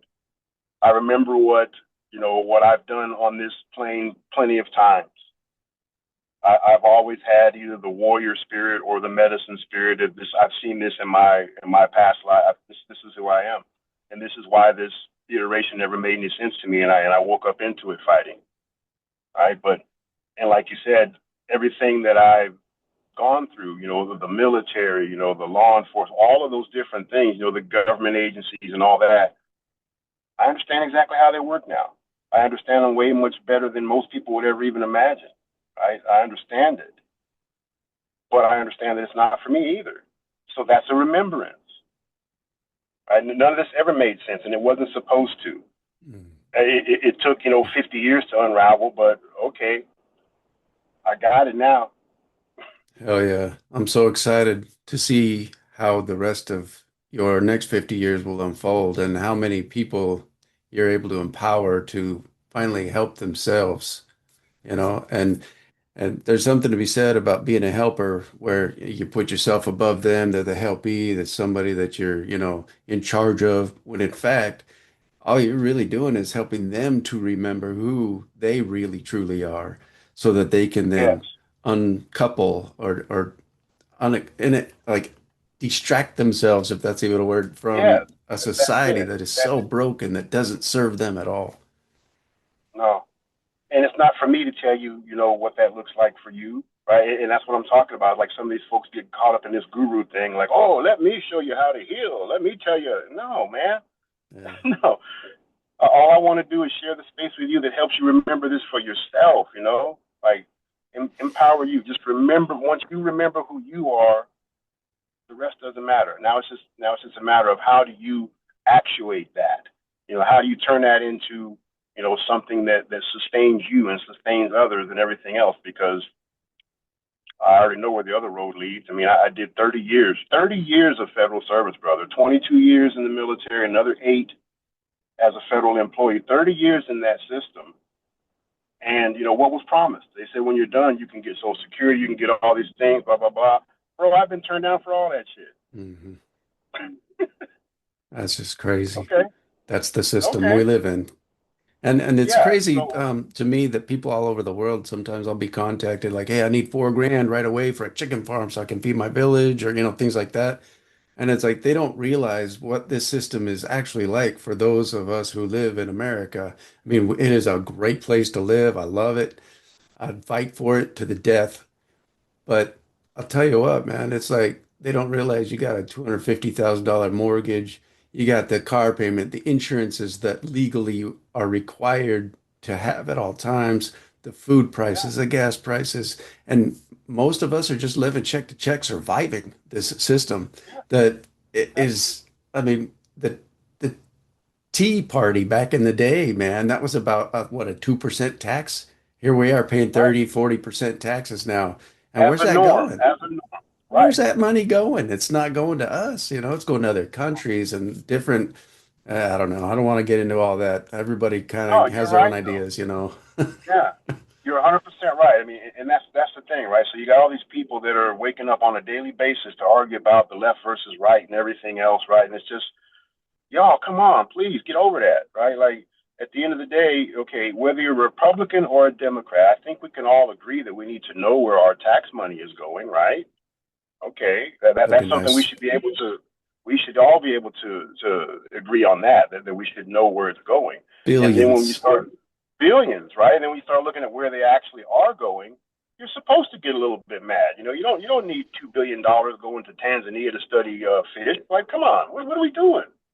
Yeah, that money's not really going there. We all know No, it's not. that. No, it's not. Right? It's going. We know where it's going. It's going back to those same type of things we were talking about with Manuel Noriega and everything else. We know exactly where it's going now. That's the whole point, right? It's like we're supposed to sit back and act like we don't know what is Mhm. happening, and so therefore it's tough to even have honest dialogue. That's what pisses me off, right? It's like you know you're going to Honest. sit there and act like y'all don't know that this stuff is true, and I'm supposed to prove it to you when you're hiding the lie. What? Yeah. Huh? And everything on the social media feeds, on the news, everything is pretty much programming us through repetition subconsciously to Yeah, automatically overreact and overrespond and be yeah, triggered all the time and hate one another. When really, I all of mean, it. we are all just one, man. Yeah. How do Yep. you remember that and keep remembering amidst all the chaos of this world? How do you remain at peace and remembrance within? What would you say? Brother, it's a lot of work, because I will tell you that when you do decide to put yourself out here like this, and give your all to help others, brother, there's people out there that'll, if you called them right now, they would tell you I ain't shit because maybe I didn't hit some expectation or whatever that they had for me. But the thing is, before they ask or before they tell you what I did to them, ask them what I used to do for them. Right. So it's that kind of thing, right? So when you put yourself out here like this, you have to know that, you can give your last, to somebody and 2 months from now, they're going to turn around and say you ain't shit because you didn't give them more of your last.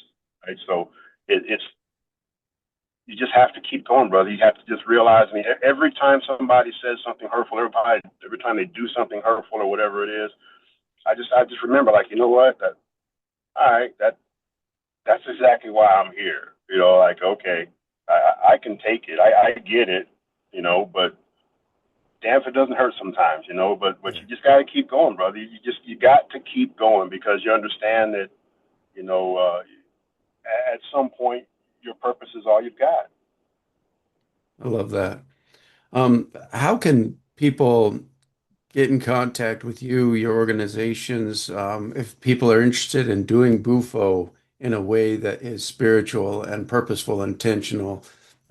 What are some ways people can do this legally, right? Yeah, absolutely. Yeah. So through Healing Frontline Heroes, we operate mainly down in Mexico. So there's no legalities or anything for anybody to worry about. If you want to come down and have a session with us, of course, we do a medical screening and waivers and that type of thing because DMT is not for everybody, right? So to that point, that's not the only medicines that we work with. I've got two different retreats in there we offer in Colombia. One is an Ayurveda retreat, which is 12 days of medicine and cleansing. Ayurvedic diet and all that kind of stuff. The medicine that they use is called Jarima, and they don't do that until the end. You're doing 8 to 10 days of personal cleansing, diet, and everything else before you even touch any medicine, and that happens down in Colombia. And then we've got another ayahuasca retreat that happens in Colombia. That's a week straight out in the jungle, in Bogota, in the Manoa Mountains. Right, so all of the different, and then we serve mushrooms as well in Mexico. So all the different modalities are available for individuals because that's the other thing too is that when you're able to take the time to actually sit and talk to somebody and structure a plan for them that's going to kickstart their healing. It's not everybody needs to start with Bufo. You know what I mean? Not everybody needs to start with ayahuasca. There's so many different entry points that may serve the individual better depending on what they have going on, right? Like for me, I just really lucked out. Like the mushrooms was exactly what I needed. I needed that emotional processing, and then I just needed the Bufo to just show me who I was intergalactically, right? So it was like, boom, it was perfect for me because I had lived my whole life waiting for those moments to confirm some things, right? But for other people, maybe breath work might be their entry point. Maybe it needs to be like crawl, walk, run. Right. But when you've got an extended amount of time to work with an individual, then you can figure out what that really should look like. You know what I mean? Not just, everybody needs Bufo. No. Everybody should experience it maybe, but maybe not first because that one really is just like extravagant. I mean, it's crazy. It's amazing. But there are some things. But the thing about it too, like with intention setting, right? Sometimes, people will ask me about how to set intentions, and I'll have to explain to them that, okay, maybe what you want to know right now, there's some other things that you have to understand first before what you want to know right now even will make sense to you. So sometimes, people, that was a bad trip. All I thought about was this, and this. Well, maybe that's what you needed right then, because what you really wanted to know is not going to make any sense unless you experience that. Yeah, I don't think there's anything such as a bad trip. I think everyone's shown exactly what they need in that particular Yes, moment in time. yes. And to And that point, all of these different, yeah, and to that point, all of these different modalities and medicines are teachers, from different aspects of you. That's it. the Ayurvedic tradition, I don't know a whole lot about it, but that comes from India. Is that right? Yes, yes. The partner down there that we have, his name is Guruji, and Guruji spent 20 years studying in an ashram, under the Ayurvedic tradition. He's a chiropractor, massage therapist, herbalist. It's just when the folks go down there for that 2 weeks, it's transformational because again, all you're doing is the blood detox, the body cleansing. We've got people that we've sent down there who are borderline diabetic and they've come back good. You know, he is really, really concentrated on you've heard of Dr. Sebi, yeah? Yeah, yeah. Yeah, okay. Wasn't So, he so this, kind of murdered or killed, for exposing yeah, some really helpful things? Yeah. yes, for he proved that you could cure cancer and pretty much every other ailment with natural herbs and everything else. So Guruji is very much like him. Guruji welcomes cancer patients. He wants to work with them. He's a very, very skilled holistic healer. And the plant medicine part of it, like I said, the only plant medicine he offers is jurema, which is like a derivative of ayahuasca, and Hmm. that's given at the end of his process. And then now he's also added bufo too. He wants bufo in his ceremonies as well, since we've been going down there. So I've been able to do that, establish a connection of medicine carriers between Mexico and Colombia. So I've taken two of my Mexican partners down there to serve bufo in Colombia because I knew that I couldn't do it all. Right. So Guruji wants me to help support him. And then there's another retreat there. So I'm looking at going to Colombia 4 to 6 times a year, but I can't sustain that myself. So I started, some of the folks in Mexico that have passports, they go now too. So it's like, now that's a whole other thing. Now we're talking about the eagle and the condor prophecy, right? So the eagle and the condor prophecy talks about a time when the whole world was going to be pretty much ran by people whose hearts were disconnected from their minds, kind of like what we have going on right now. Hmm. So then the eagle and the condor prophecy says that all the tribes from North America who are underneath the eagle and the tribes from South America who are underneath the condor, those tribes will come together to share their medicine and culture to heal the rest of the world. And, This and is a that's what's happening. prophecy from when and from who? It's like Uh, ancient, right? yes, it's an indigenous prophecy. Yes. Hmm. Wow. And it's actually happening right now. It involves, lighting 8 or 9 different fires with all tribal leaders and everything else. So it's happening right now. I mean, you can, um, yeah, there's a lot of folks out there that are tuned into this. There's a couple of different organizations that I've been able to come across as well that are actively working to put together some of these tribal elders from the north and from the south to be able to establish these networks of healing centers and everything else. So that's what I'm in tune with, is providing spaces for people to heal and for them to learn these methods authentically. Because every place that I go, like they're in Mexico, if somebody comes and they decide that they want to be for that to be their path, they want to stay and learn or whatever, then they can. They can stay with those indigenous teachers on their own, later on if they want to. Same thing with Colombia. If you want to go down there and spend time with Guruji and learn Ayurveda and all that, these opportunities are there. Right. So it's not, it doesn't stop here. It doesn't stop with just going and getting the healing. If you want to learn and go further on your own path, then here's all these networks of folks that can help you do it. So that's what I'm doing. International type of community. And, again, I love the United States. I'm from there and I love all of that. But there's an aspect of it, of the medicine space in the United States that I really don't even want to be bothered with, because there's a lot of gatekeeping and douchebaggery and all kind of other stuff going on that really doesn't even entertain me. But at the end of the day, I have to play that game because I want to stay sustainable. So there it is. That's the truth. I love that. This is such an important and powerful work that you're doing. I really appreciate your courage, the fact that you leaned into and stepped into an expansive purpose, and you're making this a worldwide thing. You're helping to fulfill prophecies. I just applaud you, man.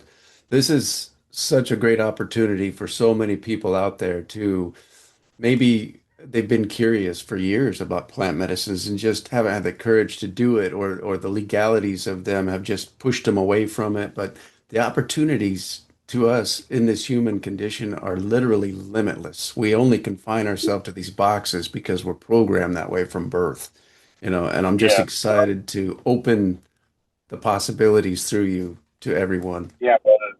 Same here. Like, well, we talked about a little bit at the thing in Phoenix, where there's an entry point for everybody into this lifestyle, right? It doesn't have to be psychedelic right away, right? In fact, we're looking at putting together some non-medicinal type of retreats, just some things to get people into that headspace of, you can come and do a sweat lodge, right? Come and do a sweat lodge, and if you feel inclined, okay, combo, right? Do some combo, cleanse yourself out, right? That's not a psychedelic experience. That's just you surrendering to your own healing, right? So we can start there. And then we go into the meditation and cold plunge and all those different things that are non-medicinal. But by people doing those things, naturally they're going to want more, right? So we talked a little bit about the ketamine as well, right? So I had no interest in ketamine whatsoever. But started hanging out with Chad, and he told me about his experience and everything. And I was like, you know what? This totally makes sense, because there's a lot of veterans out there that still think that their healing is going to come from a clinical setting. Mm-hmm. They're not ready for the smoke, drums, and feathers and all that stuff, right? They're still kind of like in this, right? So for that person, okay, brother, come on, have this ketamine session. Come over here and do this breath work. If you get them in there into the frequency of healing, they're going to want more, right? So what I will say is that there are entry points for everybody, and the lifestyle is more than just the medicine. It's very simple things that we can do. They don't even have anything to do with medicine. They can change our whole algorithm, right? Just breath work, meditation, whatever. But it's all about the individual and how far they want to go. Because for me, brother, once I started having, visions of, clear memories from past and everything else, I was in. Because again, like I said, okay, expansion at this point. That's all it is for me, is expansion. Of course, there's still some healing and everything else going on, but to know the capacity and the capability, and then go back and read, start, putting it all together. Okay, yeah. So integration is something that comes up a lot. Like people have these massive experiences, like life Yeah. transforming, mind bending, and then they kind of get back into real life and then it kind of goes away. But how can people bring that into their current lifestyle and really integrate Yeah. it and become an expanded version of themselves? So, do you have some pointers? Yes, absolutely. So that's one of the things, you hit it on the head, right? If folks can come down here and have a 1 week beautiful experience, right? But then if they go right back home and they fall right back in that same algorithm of, work, whatever it is, whoever's bitching at them, whatever expectations they left are still there when they get home, right? So it's really about embodying the frequency of healing, right? We got to give them as many tools as we can for them to be able to, do that maintenance on a daily basis, because it's not practical for you to go eat some shrooms once a week, For some people it is, but for some it's not, right? So you're going to have to put some other things in there, go to the gym, go on a jog, get on a walk in the morning, whatever it is that tunes into you for X amount of minutes every single day. Start there and do that, and build, right? So we have to give them the tools to be able to do that, as opposed to, some of the tools that they used to reach for before, maybe the alcohol or the cigarettes or whatever, we have to replace those things with healthy options. Just like losing weight, right? You got to replace that bag of chips with maybe some apple skins, whatever it is. But it really is just embodying the frequency of healing, and then also having a supportive community around you, people that you can pick up the phone and have conversations like this with whenever you need to, right? Mm. Because again, we've all, a lot of the things that, a lot of times what happens is, like you said, the guys will come here, they have a great time, and they go right back home, and they want to have elevated conversations that continue their journey, but nobody around them is there yet. Yeah. So So then there that's is why it's so community important. that we can find, but it's hard to find sometimes. And guys don't talk a Yes, lot about like these right, elevated conversations you're talking about. I mean, who do you right. go to for that? So I'm sure a lot of bonds and friendships are created down there that are just lifelong after that.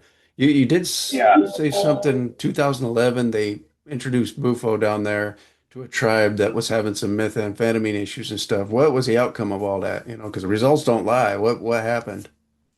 Yeah, so a lot of those folks there in that community, I mean, the drug problem was suppressed there for a good while. If I was to tell you that it's gone now, that would be a lie, right? I mean, there's still plenty of addiction issues on the reservation that involve methamphetamine, right? It's just part of the deal. It's just like in the United States, it's the same thing. A lot of the Indian reservations have a lot of alcohol and drug dependency problems and everything else. And basically, it's really sad, because you see what's happening is that um, the old ways, the traditions, the culture and everything else, whereas young kids used to have a transference of information between the young and the old, it's just not happening anymore. And the same thing is happening not just in the reservation culture, but our culture as well. I mean, you know, think about it now, brother. Like, just from talking to you, I can tell that when you were a kid, you were probably the kind of guy that when the family was having barbecues or whatever, you were hanging out here and trying to hear what the men were talking about. Yeah, Yeah, absolutely. Yeah, yeah, for sure. right. Yeah, see, I was that guy too. I would be around there, around the corner, ear hustling, and half the time you get ran off, right? You know, when when the party gets started and the young guys come around, they run you off, right? But later on, when the beer starts flowing and everything else, hey, come on over here, boys. Let me tell y'all something, right? We would wait for that moment, right? We wanted that, Yeah. Yeah. right? So And we all it was do. the We all do. knowledge, right? It's the knowledge and the history and the oral wisdom, between families and cultures that passed down in that way. It's just not happening anymore, brother. Like the young doesn't talk to the old anymore, and the old guys, you know this, right? All we want is to sit down with some young cat and be able to pass on some game to him, like we want that more than anything else, right? But they don't want to hear it from us anymore because they think that we're disconnected from it. We don't understand, and all the answers that they need are right there on their phone anyway. So why would I go talk to the old guy? He don't know shit, That's so right? true. So this is what's happening, brother. I mean, in every aspect of life, every culture, the young folks are not passing on they're not seeking information from the old folks, and the old folks are just like checking out with all the wisdom and knowledge, and that's happening on the reservations. For an example, this community that I'm talking about, there's two villages that they live in. The main village has 800 people in it, and the other one has about 400 or 500. So altogether, there's only about 13, 1400 of these folks left on the reservation. That's not to say that there's only 13 or 1400 of them left. No, because they're all over the place. They're all in Hermosillo and other places. But what happens is, as soon as they become a teenager or finish prep school or whatever, they get the hell out of there because there's nothing there. So they just go and marry somebody, off the reservation, and then that becomes life. They might come home once or twice a year or whatever, but there's no tradition or honor in anything of their culture that's happening. They're just out there living their life. Mhm. And same thing happens here in the U.S., with the exception of casinos. Yeah, yeah.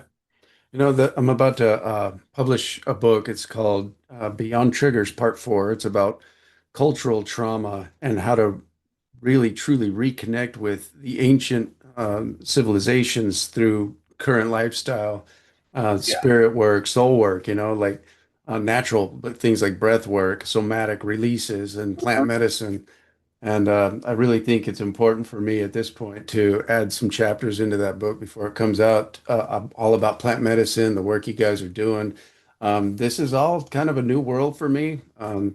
And my background history, real quick, is I was caught up in the Western model. I've been programmed since birth to comply, to not ask questions, to please Yep. everyone around me. And that's Yep. how I spent most of my life. And then plant medicine years ago just blew me wide open to the limitless possibilities out there. I mean, I'm not confined to a box. There is no box, there's, Those, it's, those, and that's exciting. It's good to know. You know, before we close this interview, which I hate doing after just a couple hours because I feel like we could talk for weeks, man, yeah, literally. yeah. There's more. There's more. We got to do this again for sure as things Yeah. progress and unfold for people that you're helping out.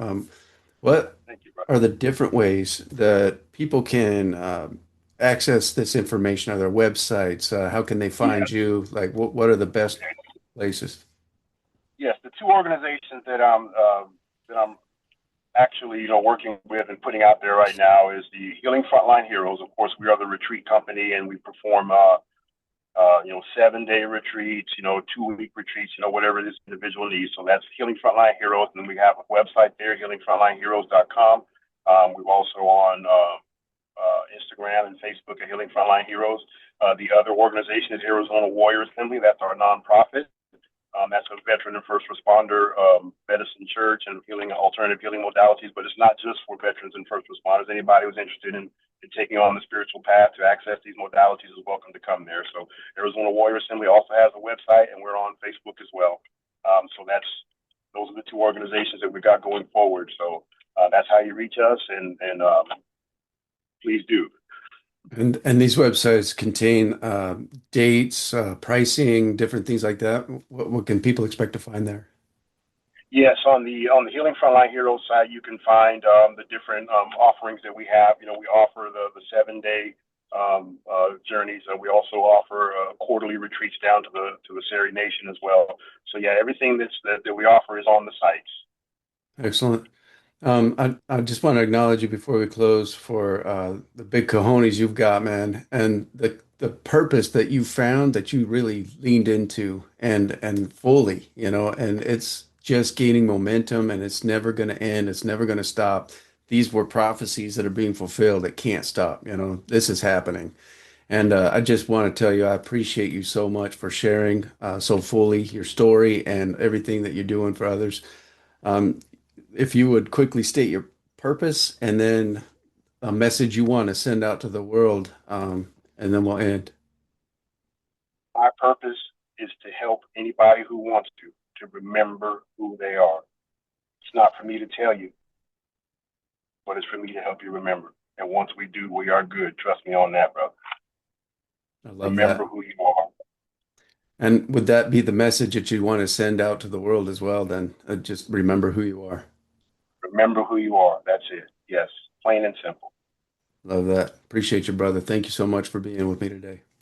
Thank you, Pete. I appreciate you as well, man. I can see we're going to have some other great conversations. Absolutely. We'll make it happen. Thank you. Thank you, brother.